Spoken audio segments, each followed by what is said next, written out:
Why hello! It is the end of 2020.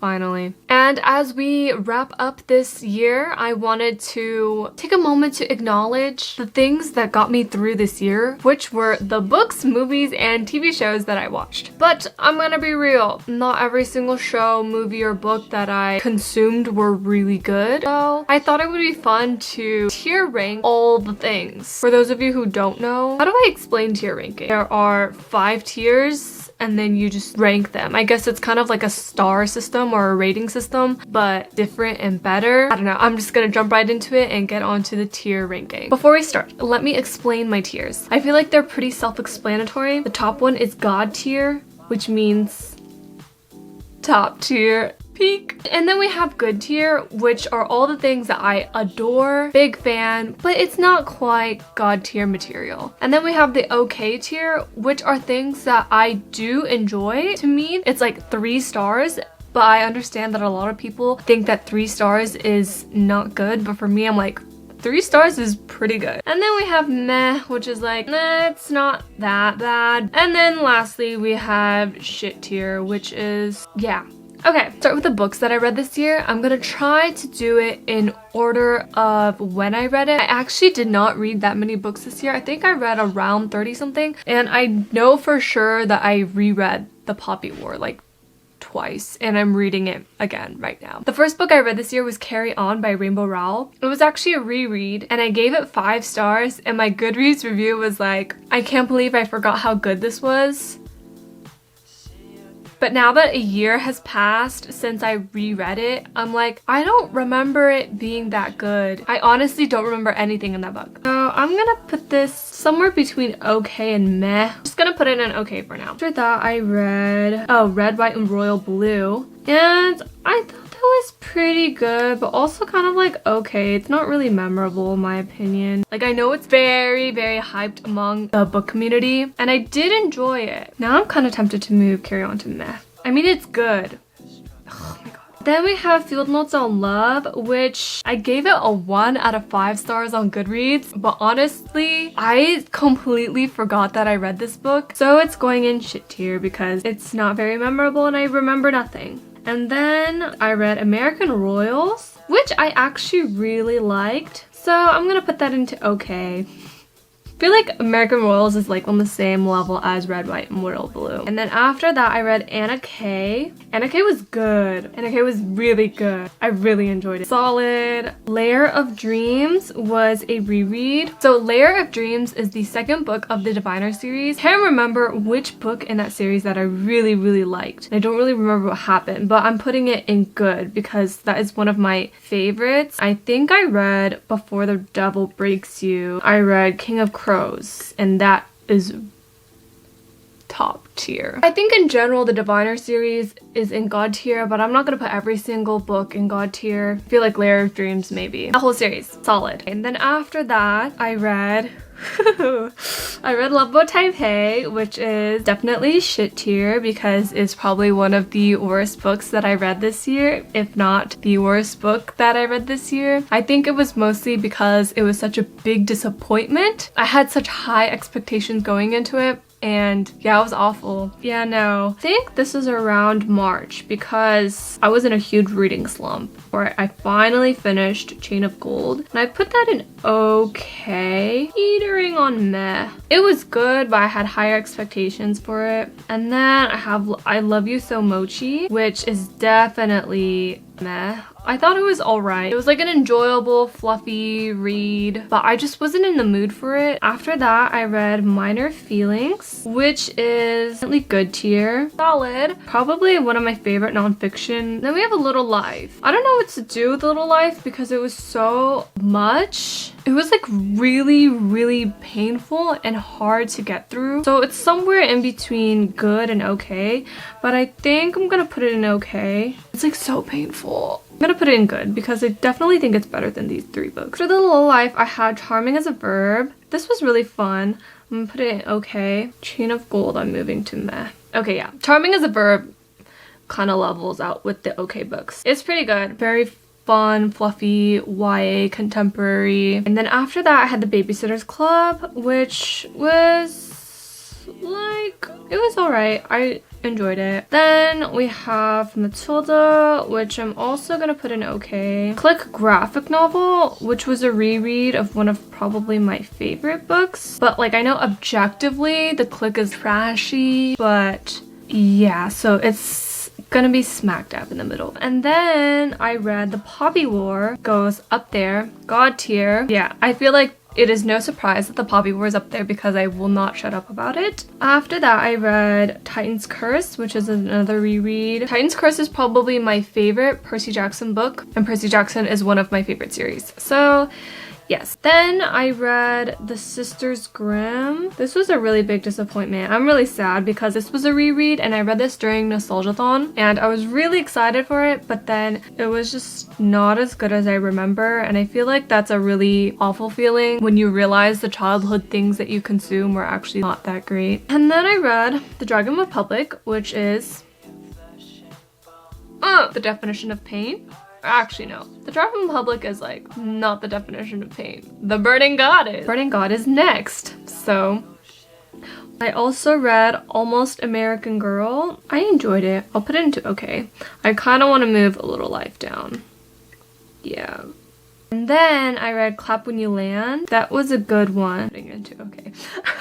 I keep saying like books are good and then I put it into okay. I don't really want to defend my rating system. It is what it is. Get over it. Then I have The Bone Witch, which was also alright. Yeah, I'm gonna put it in here. This is a little confusing because it seems like I didn't like these two categories or these two types of books, but I actually do like the books in Meh, just not as much as these books. I don't really remember what happened in The Bone Witch was kind of the problem, but I do think I will continue reading with the series. After I read An Ember in the Ashes, which honestly, oh, please don't hate me. I think I gave it like a 2 out of 5, 2.5 out of 5. It was a reread and honestly, it wasn't as exciting as I remember. I liked it, except I was really frustrated at the characters. Like Helene is very frustrating. Elias is super horny. For me personally, I usually like books or movies or media that are really character driven, and I feel like An Ember and Ashes is very plot driven, which is why I didn't like it as much as I thought I would. Moving on. I don't really hate these books except for Loveboat Taipei. Yeah. Anyway, the next book was Fight Club. I had to read it for school. Thought it was okay, but I think it's because I had to read it for school where I'm like, okay, whatever. Chinko was good. It was a reread. I would probably reread it again. There were some pacing issues. That's about it. But aside from that, I would highly recommend it. I am excited to read it again.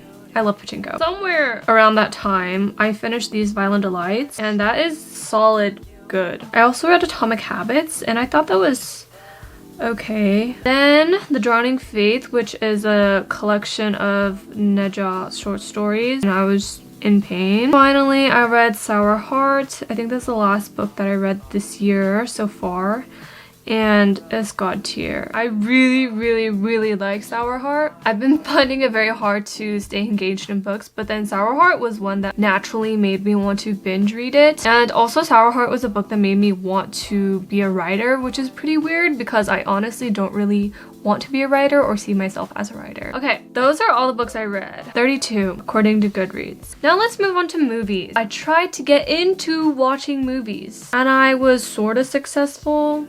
Not really. The first movie that I watched this year was Up. That was painful. It was a rewatch. I watched it after doing my Disney half marathon, so I was like in a very big Disney Pixar mood. After that, I watched Miss Americana, which I thought was pretty good. I'm here for the Taylor content, especially this year. She really served. And it helped me understand Taylor Swift a little bit more because I feel like before she wouldn't really address certain topics because it might shift from the image that she was trying to portray. Then I watched To All the Boys, P.S. I Still Love You. This is going down here. This plus Loveboat Taipei are probably the two worst things. It was not good. Then Frozen 2. I enjoyed it. I still liked Frozen, the original movie, better, but yeah. Then We have Little Woman, which was one of my favorite films of the year. Then I watched half of it and I thought that was pretty good. Weird rap, Asian rap, acting, storyline, all overall a solid film. Porco Rosso. This is one of my favorite films of all time. This is a rewatch. I think it's probably like my favorite Ghibli film. I love it so much. Then we have Barbie and the Princess and the Pauper. This was watching it with my friends, I think via Zoom.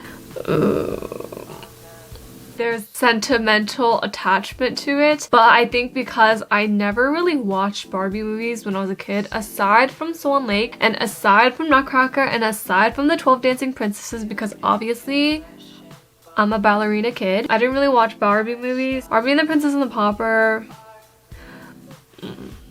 We have Amelie, so that's pretty good. I'm gonna put this into good tier just because I really liked the color grading. The color grading in this movie was very good and I thought it was really cinematic and just in general beautiful. Understand why people like it. And then I watched 13. This was good. I'm debating between putting it in okay and good. Pretty sure I cried. I'm gonna put it in okay. Yeah. Overall, very solid. The okay tier are all books or movies that are in general solid. I wouldn't mind watching or reading them again, and I am glad I watched or read them. Keep trying to defend my rating system. After that, I watched Hamilton. I was obsessed with Hamilton. I think I cried for like half of this. Okay, yeah. Anyway, then Dead Poet Society. I'm gonna put this in good. Dead Poet Society is very good. I watched The Click. Oh my god. Okay, I'm debating. Okay, yeah. I'm gonna put it here.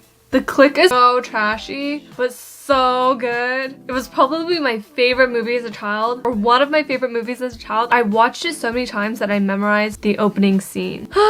We love The Click. Parent Trap. This is god tier. Very, very, very good. RBG is good.